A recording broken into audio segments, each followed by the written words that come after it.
నిజామాబాద్ జిల్లా తాళ్లరాంపూర్లో గౌడ సంఘం చైర్మన్ మార్క అనిల్ గౌడ్ ఆందోళన చేపట్టారు.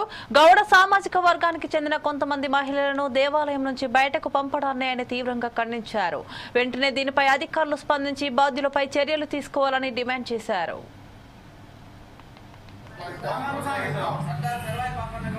నిజామాబాద్ జిల్లాలో ఎల్గారం మండలము తాళ్లరాంపూర్ గ్రామానికి సంబంధించినటువంటి మా గౌడ సామాజిక వర్గ మహిళలను ఆలయం నుంచి బయటకు పంపినటువంటి దురదృష్టకర సంఘటన సంఘటన జరిగి కూడా 2 వారాలు గడుస్తా ఉన్నది.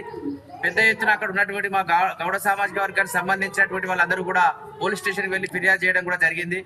అక్కడ గ్రామాల అభివృద్ధి పేరుతో సంఘాలను ఏర్పాటు చేసుకొని అగ్రవర్ణాలకు చెందినటువంటి కొంతమంది రోజువారీ వృత్తి చేసుకొని జీవనాధారం పొందేటువంటి పేద కుటుంబాలకు సంబంధించిన గౌడ కల్లుగీత కార్మికులను ఇబ్బంది పెట్టి డబ్బులు ఇవ్వాలని చెప్పి వసూళ్లు చేస్తూ ఇవ్వకపోతే అక్కడ దాడులు చేయడం, బహిష్కరిస్తామని చెప్పి బెదిరింపులకు గురి చేయడం, ఆలయాలకు రానియకుండా చేయడం, ఇలాంటి దురాచారాలు కానీ ఇక సమాజంలో ఒక వైపున సమానత్వం వైపు మనం వెళ్తా ఉంటే ప్రజాస్వామ్యయుతమైనటువంటి మన దేశంలో ఇటువంటి సంఘటనలు జరగడం దురదృష్టకరం.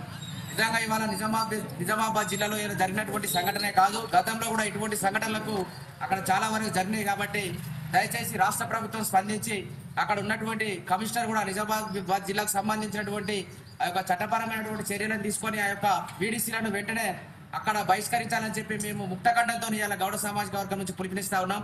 అదేవిధంగా అక్కడ ఉన్నటువంటి మా గౌడ సామాజిక వర్గానికి సంబంధించి మహిళలు అయితేనేమి, అక్కడ ఉన్నటువంటి మా కులస్తులు అయితేనేమి ఏదైనా భయాందోళనకు గురి చేసినా కానీ అక్కడ ఎటువంటి ఇబ్బందులు పెట్టినా కానీ ఈ వీడీసీలను అంతు చూస్తామని చెప్పి కూడా హెచ్చరిస్తా ఉన్నాం.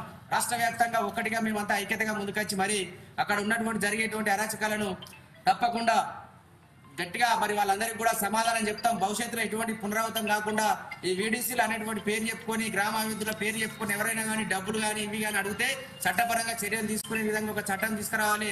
ఇటువంటి దురాక్రమణలో పాల్పడుతున్నటువంటి వాళ్ళని కూడా